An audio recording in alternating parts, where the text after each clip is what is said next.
நம்முடைய வாழ்வியலை அப்படியே படம் பிடித்து உள்ளங்கை நெல்லிக்கனியாக தருவது எது என்றால் ஜென் கதைகள். உன்னுடைய இயற்கை உபாதையை நீதான் இறக்கி வைக்க வேண்டும், உனக்காக வேறு யாரும் செய்வதில்லை. அதுபோலத்தான் உன்னுடைய வாழ்க்கை பாரத்தை நீந்தான் சுமந்து இறக்கி வைத்து அதற்கு விடிவு தேட வேண்டும் என்கின்ற ஞானத்தை பொட்டில் அடித்ததைப் போல, நேர்கோட்டில் நின்றதைப் போல நெத்தியடியாக சொல்லக்கூடிய செய்தி ஜென்னில் மட்டும்தான் இருக்கிறது. குரு சொன்ன முதல் வார்த்தை எனக்கு எதுவும் தெரியாது, எனக்கு எதுவும் தெரியாது என்று மந்திர ஜபம் போல 108 முறை சொல்லுங்கள்.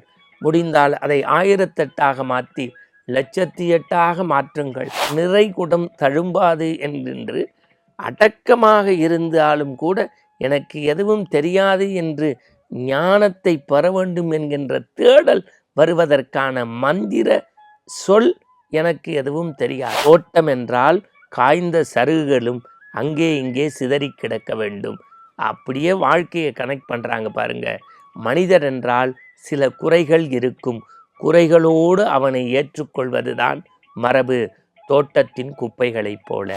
அன்புக்குரியவர்களே, நம்முடைய ஆனந்த ஆரம்பத்தை பொறுத்தவரை பெரிய புராணம், ராமாயணம், பகவத்கீதை, பக்தி இலக்கியங்கள், ஞான குருமார்களுடைய வாழ்வியல், சிந்தனை கதைகள் என்று பலவற்றை நாம் தொகுத்து பார்த்தாலும் கூட அவ்வப்போது நம்முடைய நெஞ்சிற்கு இதமான ஜென் கதைகளை, ஜென் குருமார்களுடைய வாழ்வியல் சிந்தனைகளை வடித்து தரக்கூடிய கதைகளை அவ்வப்போது நாம் சிந்தித்து வருகின்றோம். அந்த வகையில் இன்றைக்கு முழுக்க முழுக்க ஜென் நமக்கு உணர்த்தக்கூடிய வாழ்வியல் போதனைகளை உங்களோடு பகிரப்போகின்றோம். நான் உங்களுக்கு சொல்லியிருக்கிறேன், மீண்டும் நினைவுக்காக பதிவு செய்கின்றேன். ஜென் என்பது பெரிய விஷயங்களை கூட அப்படி கடுகளவு அப்படி நமக்கு கண்முன்னே கொண்டு வந்து உணர்த்தி விடுகிறது. நம்முடைய வாழ்வியலை அப்படியே படம் பிடித்து உள்ளங்கை நெல்லிக்கனியாக தருவது எது என்றால் ஜென் கதைகள். இப்போ ஒரு வேடிக்கையாக இருக்கும், வினோதமாக இருக்கும், ஆனால் அதில் உள்ள நுட்பத்தை நாம் புரிந்து கொள்ள வேண்டும். இதையெல்லாம் யாரும் உடைத்து சொல்வதல்ல, ஆனால் ஜென் நமக்கு சொல்கிறது. ஒரு குருவிடத்தில் ஞானம் பெற ஒருவர் வருகின்றார். அவர் என்ன விதமான போதனைகளை சொல்வார், என்ன விதமான வகுப்பெடுப்பார், எந்த வித ஏற்றுமகு கருத்துக்களை சொல்வார் என்கின்ற ஏக்க பெருமூச்சோடு சீடன் வந்து அமர்கின்றான். அந்த ஜென் குரு கேட்ட முதல் வார்த்தை, உன்னுடைய இயற்கை உபாதையை இன்று நீ செய்துவிட்டாயா? இல்லை என்றால் சிறுநீர் கழித்துவிட்டு காலலம்பி வகுப்புக்குள் வா என்றார்.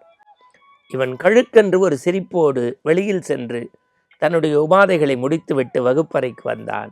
அவர் சொன்னார், உன்னுடைய ஞான பாடம் முடிந்து விட்டது, நீ புறப்படலாம், நாளையிலிருந்து குருவுக்கு தகுதியாகிவிட்டாய். அவனுக்கு ஒரே சிரிப்பு. இயற்கை உபாதைகளுக்கு போச் சொன்னார், காலெலும்பி வகுப்பறைக்கு வர சொன்னால் ஞானப்பாடம் முடிந்து விட்டது என்றார்.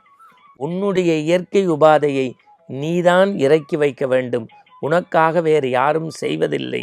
அதுபோலத்தான் உன்னுடைய வாழ்க்கை பாரத்தை நீந்தான் சுமந்து இறக்கி வைத்து அதற்கு விடிவு தேட வேண்டும் என்கின்ற ஞானத்தை பொட்டில் அடித்ததைப் போல, நேர்கோட்டில் நின்றதைப் போல நெத்தியடியாக சொல்லக்கூடிய செய்தி ஜென்னில் மட்டும்தான் இருக்கிறது.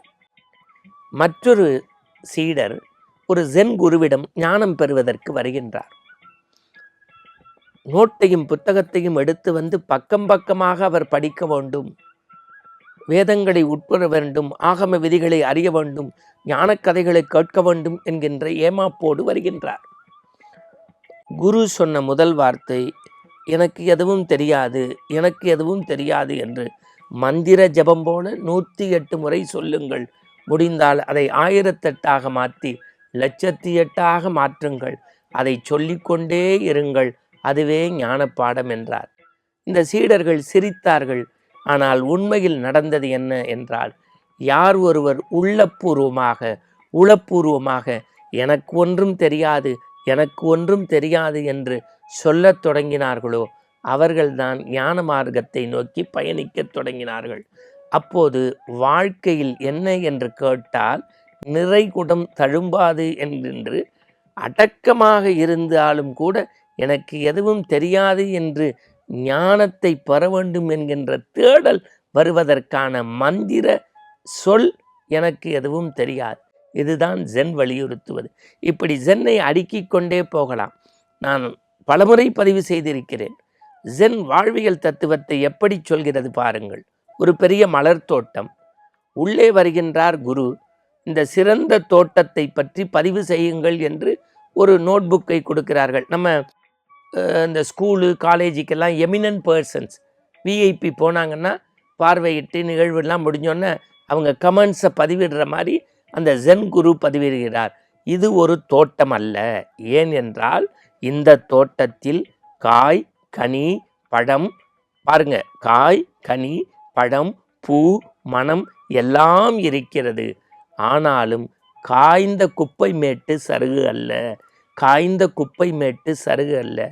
தோட்டம் என்றால் காய்ந்த சருகுகளும் அங்கே இங்கே சிதறி கிடக்க வேண்டும். அப்படியே வாழ்க்கையை கனெக்ட் பண்ணுறாங்க பாருங்க. மனிதர் என்றால் சில குறைகள் இருக்கும். குறைகளோடு அவனை ஏற்றுக்கொள்வதுதான் மரபு. தோட்டத்தின் குப்பைகளைப் போல.